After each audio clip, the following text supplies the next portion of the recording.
What's up, guys? mrmatera here. Today talking about my second week of school. This is going to be a little vlog, so stick around, check out how my second week went in the gamified course.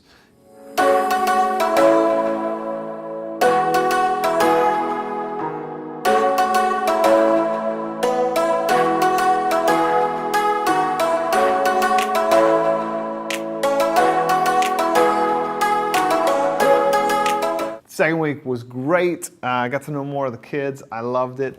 We're doing just neater, more complex stuff. Got to know more of their names, got to talk to them. Some people started to make it up on the legacy wall back here, and it has just been fun to see them sort of get excited about leaving that legacy and having that conversation with them.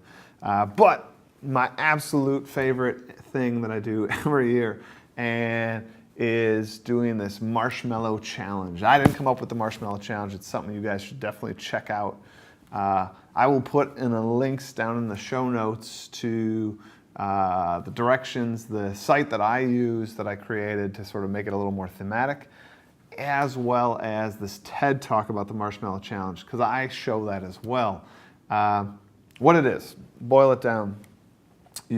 I'll actually show some video here, but you'll see that these kids are given 20 pieces of spaghetti, about a yard of string, a yard of tape, and a marshmallow. And the goal is to build the largest structure possible with the marshmallow squarely at the top in 20 minutes. They're given the materials, they're given the stuff. Now, I told you to make mine a little more thematic and built into the gamified class. What I did was I made a little short video that they watched to sort of set the stage, and I said that, you know, the realm's under attack and they're building these guard towers, these watchtowers, and each guild had to sort of build them, and it was a house challenge. So together, while it looked competitive, it looked like they wanted to beat the other groups, they didn't. I was going to add the height of all the groups together in this house, in this period, and see if that's higher than the other periods, and if they won, their house got some bonus XP.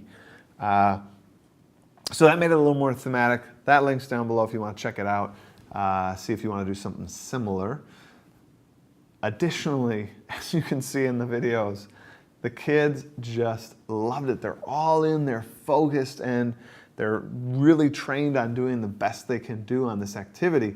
And that's another thing that I talked about in my last vlog, is that I build in all these team building things, not just to build teams, but to also work on those purpose-driven learning skills. So this required them to really focus on the structures, to work collaboratively and be dependable on each other as somebody's holding a spaghetti thing as they're wrapping it around. They had to be confident in their plans and designs.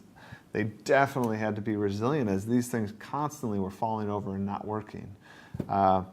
I wrapped this whole activity up with, after we're all done, I asked them about what purpose-driven learning skills were demonstrated, and it's so awesome, again, to hear the students talk about that. And they really can dive deep into connecting it to that purpose-driven learning. How did it work for them? Where did it break down for them?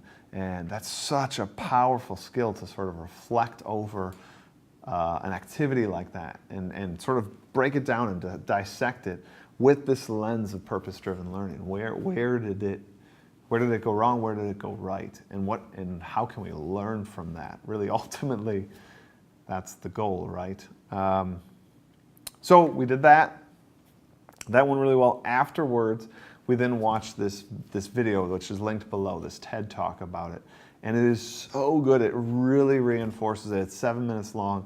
It's a great video. It's great that it also comes from outside of us, right? So it's not just the teacher, right? We have this kind of outside expert talking about it. And kids, again, like a laser beam, just focused in on this guy's message. It was so great. Link down below. Check it out. That was by far my favorite activity of this week. Other things that happen in my class, because I always get these questions, you know, are you constantly in game mode? No, like we did. We labeled our binders. We broke down the textbook and kind of talked about different titles and how to read nonfiction. So there's plenty of regular course stuff going on. At the same time, I'm starting to get those side quests coming in. And this is critical. I'm going to do a whole nother video on side quests and that sort of early feedback.